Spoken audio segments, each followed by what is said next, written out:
Punta tayo guys sa isang branch namin sa San Agustin. Samahan niyo ako guys. So ngayon guys, may dumating na bigas. Bagong dumating sa atin. Ito. Bagong dumating, mango. Favorite ng lahat. Hinahanap nila mango. Pinakainaabangan. So ngayon, tingnan natin guys yung itsura ng mango.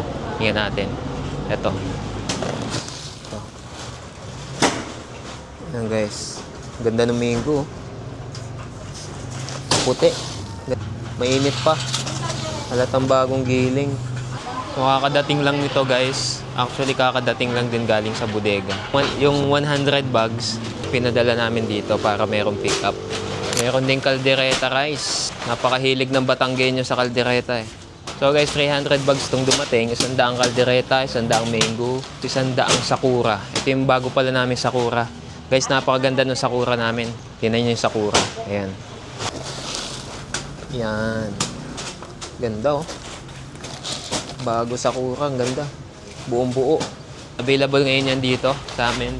Sa branch namin sa San Agustin. Tapos ni Jimboy, nag-birthday ka daw, Jimboy? Nag-birthday ka daw? Nakuha mo na yung ano, yung lechon. Binigyan ka ba lechon? Binigyan ka lechon? Walang binigay? Hindi binigay yung cake? Wala. Aba, may utang si Eliza. Hindi, sabihin mo kay Eliza, may palechon ka. O kaya pa caldereta. Ito guys, yung mga stock namin. Yan. Buko pandan, planters, dinoradong puro. Ito.